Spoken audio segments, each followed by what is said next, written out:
Hey, Wire Monkeys, welcome to another episode of Let's Talk Cabling. This time we're talking about the 15th edition TDMM and the processes on how to update it.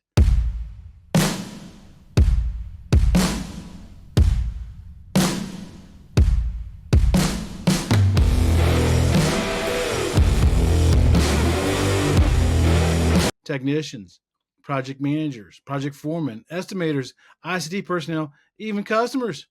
We're connecting at the human level so that we can connect the world.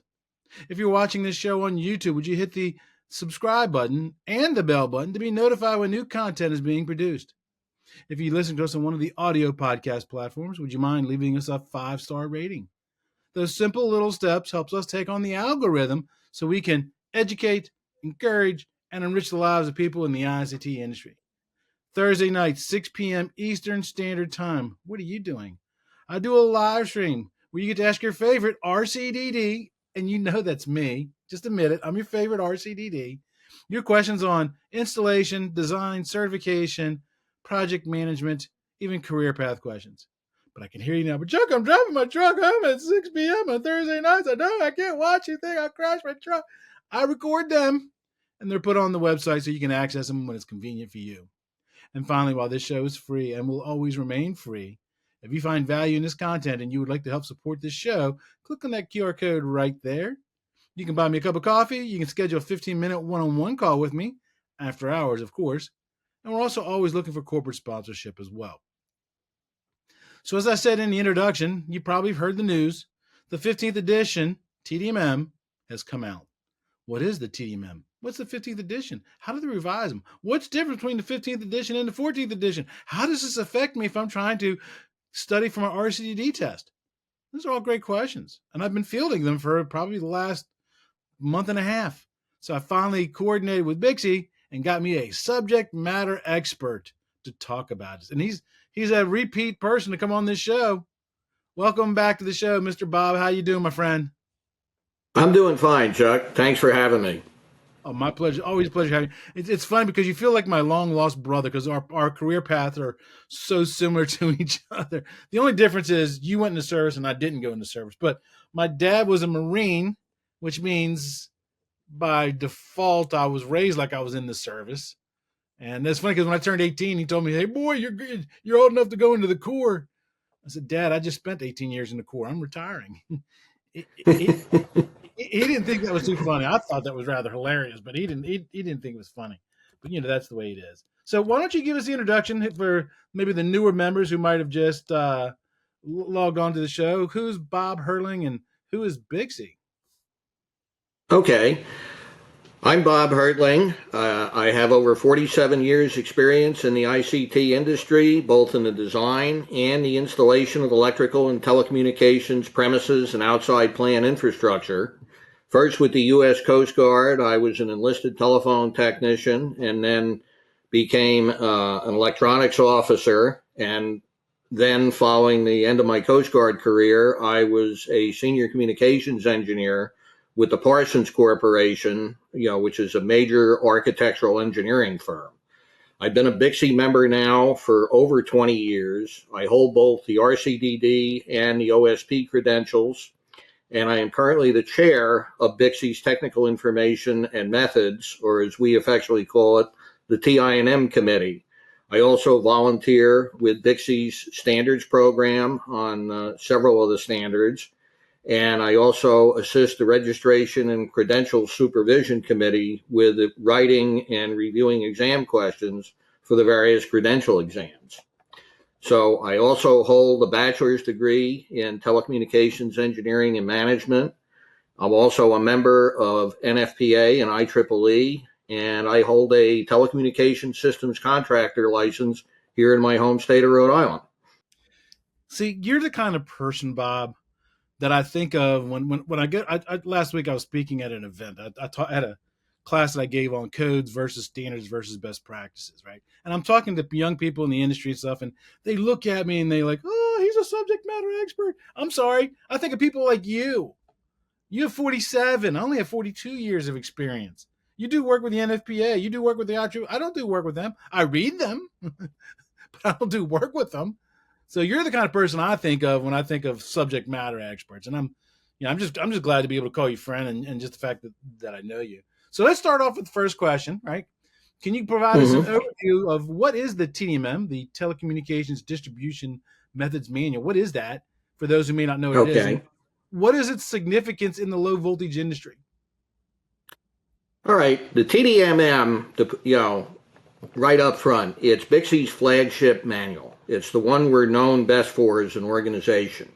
It forms the basis of the training and examinations that support the RCDD credential. It is probably the most recognized publication throughout the world as the definitive authority for design requirements for ICT infrastructure installations.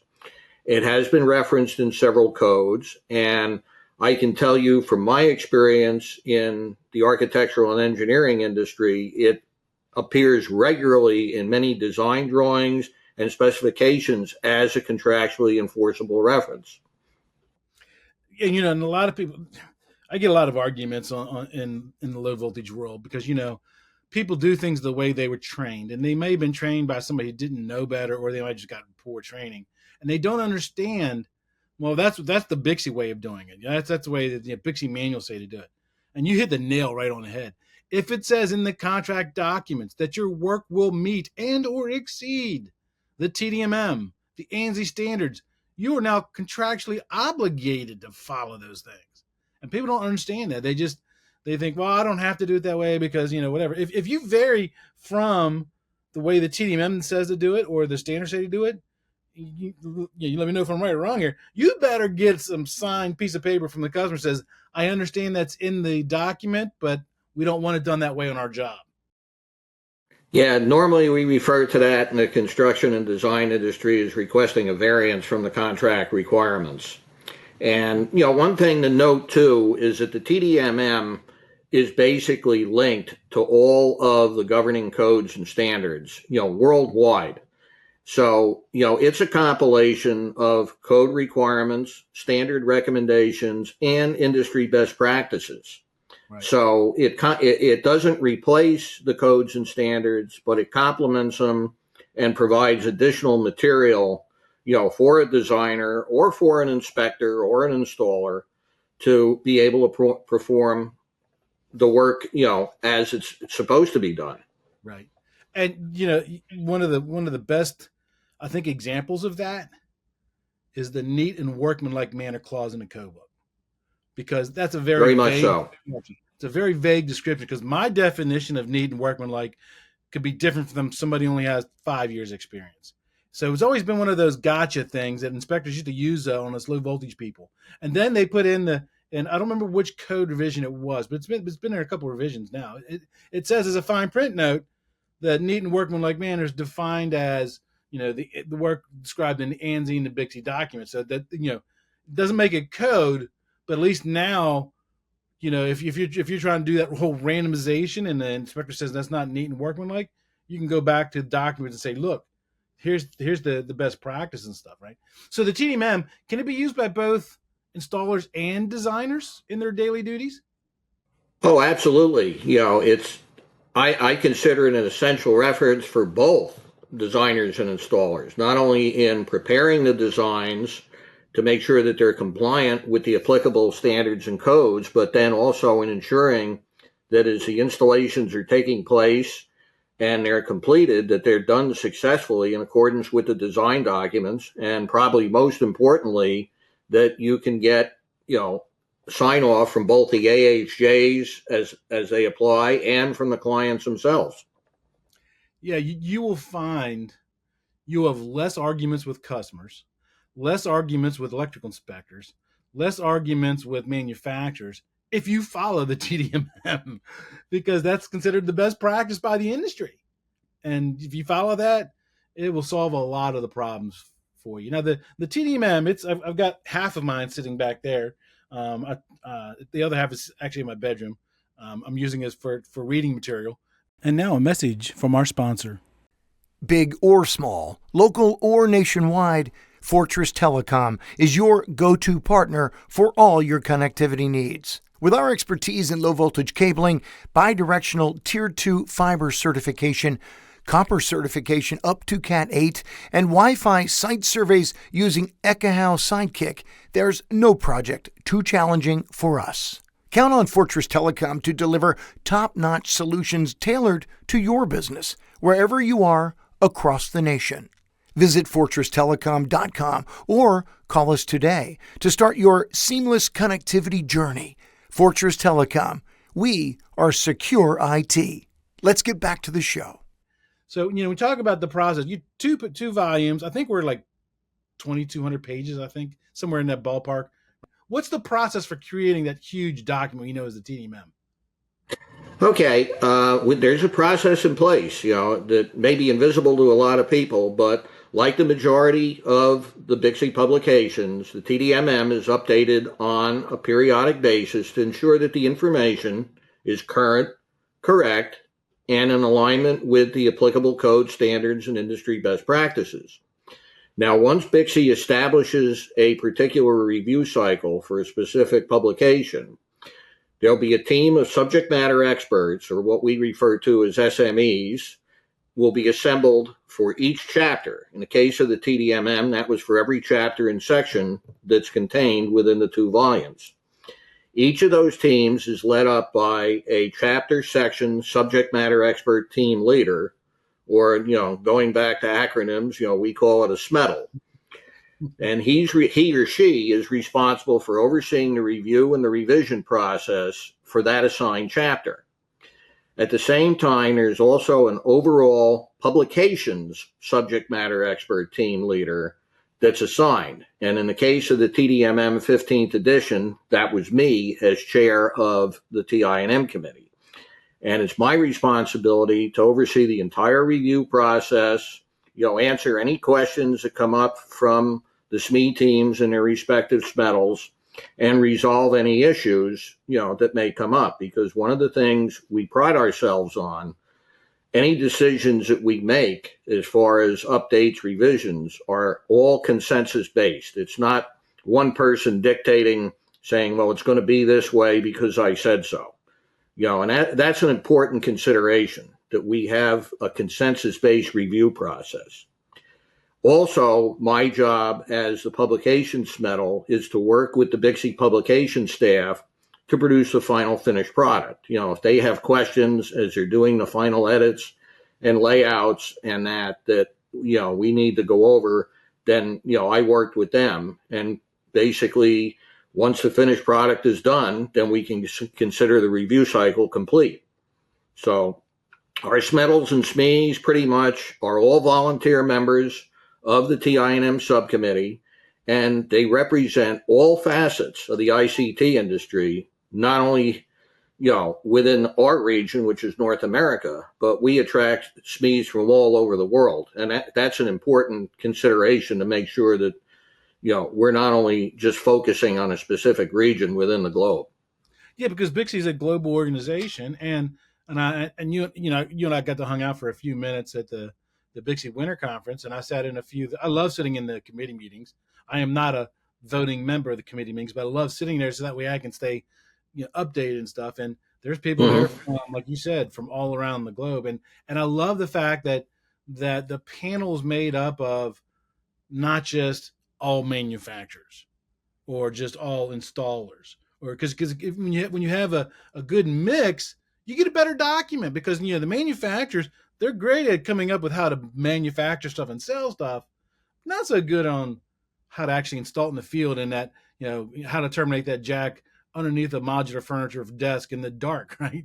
They're not good at the action. So I'm glad that to see that those committees are they're a good representation of everybody, and you got customers, end users, you have subject matter experts, and you guys even have sometimes cross representation from like other panels and stuff too.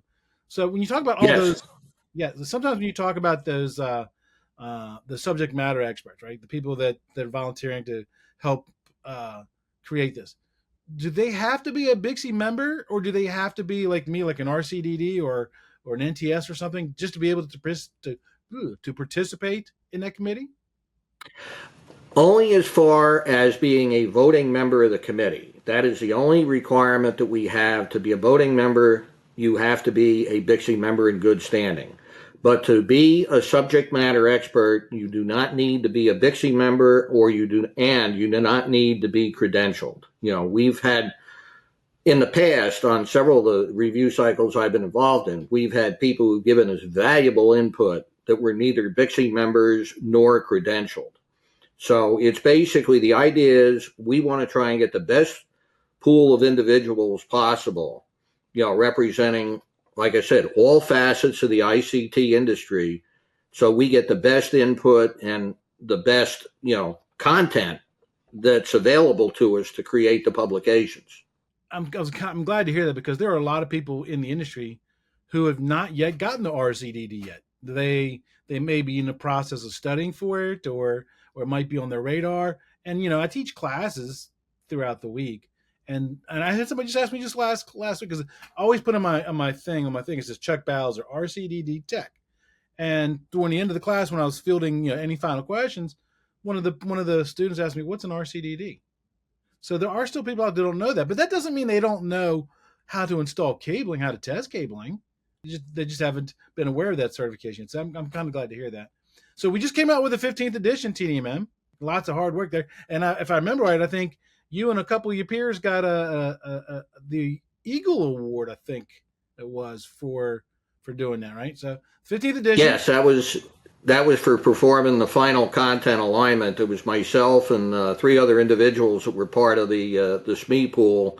We went through the manual, one last time, page by page, to make sure that everything was where it should be. Everything was referenced properly. Nothing was out of place. And it was a pretty intense effort over a period of about 4 to 5 weeks. Yeah, and kudos to you guys, because like I said, I run RCD study groups, and I'm in the book all the time, and I couldn't even imagine being a part of that process and looking at it and saying, "Oh no, this really needs to be there. This needs to be there. This is relevant. This isn't relevant." I mean, it's a lot of hard work. So thank you to you and your peers that did that. So the 15th edition's out. What highlight any new sections or chapters that might have been added to the new 15th edition? Okay, there was quite a bit that was done. I'll just hit some highlights here. We added information on single pair Ethernet, and as you know, that's a real up and coming technology that's only really been in place now in the last 2 to 3 years. We added information on some of the new high speed, 25 and 40 gigabit Ethernet systems that are now being run over twisted pair copper cabling. We've added information on class 4 fault managed power systems, another up and coming technology that's really starting to gain some traction in the industry. We have updated information on gigabit Ethernet on fiber optic cabling, new information and updates for passive optical networks. We updated the information on premise centralized fiber optic cabling and fiber to the office. And in general, as much as possible, we've tried to add color and pictures where they really help illustrate a point or an item within the manuals. If those of you who've been in this industry as long as I have, and like you, Chuck, probably remember the days when everything was in black and white in stick people sketches. And now that we can use pictures and color graphics, I think that makes, all the difference in the world in helping to explain the content that goes along with it. Yes. Yeah. Most people in our industry, especially at the installation level, the two biggest things to know about them, if you ever have to work with them or be a manager of them, number one, they're tactile learners, right? You can sit there and put them in a class and lecture all day long. The real learning happens when you put stuff in their hands. And they're also visually oriented. So, the addition of color and stuff really helps drive that understanding. And for those of people who are out there that say, well, BICSI always raises the prices and stuff. It costs more money to print in color than it does in black and white. You're getting a better product. It costs more to print it. So there's why, I hear that all the time, people complaining about prices and stuff. I'm like, well, my usual response is, well, knowledge is expensive. Right? And the only thing more expensive than knowledge is not having knowledge. Hey everyone, we're taking a quick break to talk about an essential resource for anyone interested in the vast world of physical security. Whether you're a seasoned professional or just starting out, you'll want to tune into Security Today. Hosted by Bear, this podcast dives deep into everything security related, from insightful articles and thought-provoking philosophies to the latest trending topics in the industry. Every episode of Security Today is packed with information that's crucial for staying informed and ahead in the field. Join Bear as he explores complex topics with ease, making even the most intricate security concepts accessible to everyone. Follow the journey on Instagram and Twitter at UncleBear_ and at Security Today Podcast. Now let's dive back into our episode. What are some specific challenges or considerations that were addressed in the newest edition of the TDMM, particularly focused on like project management, maybe certification, or maybe even industry regulations? Well, like with any BICSI publication, our main consideration among the volunteers that, do these review cycles is reviewing the current applicable codes and standards and then making sure that those are incorporated into that particular publication, in this case, the TDMM. The other thing we take a careful look at is what are the new and emerging ICT technologies that are coming out, and what can be, what is basically, what's out there, what's being used, and how do we address it and make sure that the information is included. And then any industry best practices that we know of that are coming out, changes in tools or, design methodologies or any of that type of information. We want to make sure that's incorporated. Obviously, you want the information to be correct, current, and, reflecting what's actually being done out in the real world. Now, to your question about project management, we actually took that section of the TDMM and we revamped it quite a bit to show what the designer's role is in supporting project management, and the information and the communications that's required between the project manager and the designer, not only during the design phase, but as probably there's most projects, you have a design phase, you have an installation phase. Mm-hmm. And I know in my career, it's very common that the designers are also involved in the installation phase, when it comes to answering questions from the installers and the contractors, if changes to the design are required because of obsolescence or the client decides that they want to do something different. So we really tried to focus the information that we, previously kind of had lumped under project management, more or less to reflect that, to say, okay, here's what your role as a designer is in supporting project management and execution. And there's different parts and different phases with different responsibilities. So I think that was a big improvement over what we've had in the past. And, hopefully it makes a little more delineation between project management responsibilities and what the designer's responsibilities are in supporting project management. Mm-hmm. Yeah, I haven't gotten to that chapter yet in reading my 15th edition. I'm looking forward to it because I've heard that there was a lot of good changes in that. And one thing I also want to point out too is, because I think that a lot of people miss this isn't a panel of people just coming up with stuff randomly.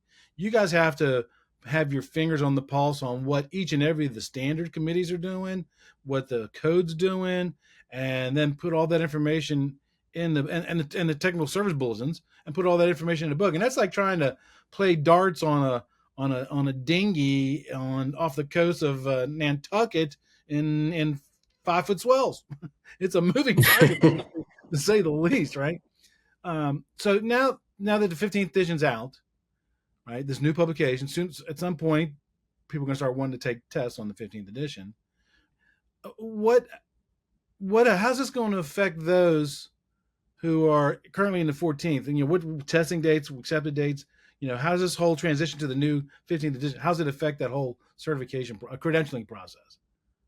Okay, and BICSI has this stated on their website what the timeline is for the transition between examinations and training for both the 14th and the 15th edition. I'll read it here verbatim. It says, the BICSI RCDD exam will be based on material from the TDMM 14th, from the TDMM 15th edition beginning 1 August 2024.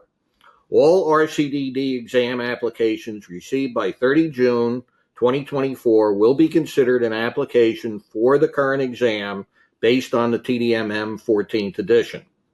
All applications received after 1 July 2024 will be considered for the exam that aligns with the TDMM 15th edition. No instructor-led courses based on the TDMM 14th edition will be available after 31 May 2024. Those are some important dates to know, especially for those who are considering trying to get their RCDD. How Yes. does this affect the? I was down in Tampa like 2 weeks ago, 3 weeks ago, meeting with a friend of mine who's from Jacksonville, who's taking one of the design courses. How does this new 15th edition affect the BICSI design classes? Okay. Basically, the BICSI curriculum group, which is responsible for, the training classes and the materials that support them, has been actively involved with our SME team both during and after the completion of the review cycle for the TDMM 15th edition. So they're actively, or in a lot of cases, I think they already have updated the curriculum, the student workbooks, the training outlines, and whatever else is needed to support the material that's now contained in the 15th edition. And additionally, as I mentioned in the opening, the other committee that's heavily involved in this is the Registration and Credentialing Supervision Committee in writing the new exams. And myself and several other volunteers within BICSI, some of, like myself, that are also TINM members, have been busy since the winter conference, generating exam questions for the new TDMM 15th edition. So, it's been a multifaceted effort. And, one thing I'd like to point out too that I didn't mention initially, people ask, well, what drives what I will see on the RCDD exam? The number one document that BICSI uses to determine the exam contents and also the training materials and what's taught in the various classes, and at the same time, what we have to address at a minimum within the various, reference manuals, including the TDMM, is the job task analysis. So there is, basically a set of, I don't want to say standards, but a set of requirements that dictate what goes into the TDMM at a minimum, as I say, for content, what is presented in the BICSI training courses and the curriculums, and what a candidate will get tested on when he or she takes the RCDD exam. Yeah, all great information. My recommendation for anybody who's tinkering around, thinking about, wishing about the RCDD, do it now. Do it now. Don't wait, because every time they come out with a new one, it's always updated and it's always more information. So get it done. So yeah, no, I just had a good friend of mine, up here in New England, who just completed his RCDD a few weeks ago, and when I pointed out to him during the conference that I said, if you don't do it now, you're going to have to more or less start from square one. So that was, I think, the little bit of the push he needed to get him across the finish line. But I was happy to see that he passed the exam and got his credential. Yes, I feel the same way when students of mine who in my study group, they get their exams. I feel more excited about them getting their RCDD than when I got mine. So I don't know why. I take more pride in that for some reason. So, Mr. Bob, thank you so much for coming on the show. Absolutely, a pleasure to be here, Chuck. And anybody who has any questions about what we do as a committee, or anything that I can answer in my role as chair, regarding the BICSI publications, feel free to have your audience reach out to me. And best way to reach out to you and or BICSI for information would be? You can reach me. There's a link on the BICSI webpage. I have my email addresses on there. You can also reach me through LinkedIn. Through my page there, and like I said, hopefully, if somebody wants more information, they're looking. We're always recruiting for subject matter experts, so give me a call or send me an email. And there's also a wealth of information on BICSI's website at bixi.org. Like a wealth of information. Yes. And if you're thinking about getting your RCDD, the very first thing you should look up is the RCD study handbook. That'll lay it out for you, everything you need to do and what you need to know and the ways you qualify and what you'd expect. And it's a great resource. Absolutely. That's it for this episode of today's podcast. We hope you were able to learn something. Make sure to subscribe so you don't miss out on future content. Also, leave a rating so we can help even more people learn about telecommunications. Until next time, be safe.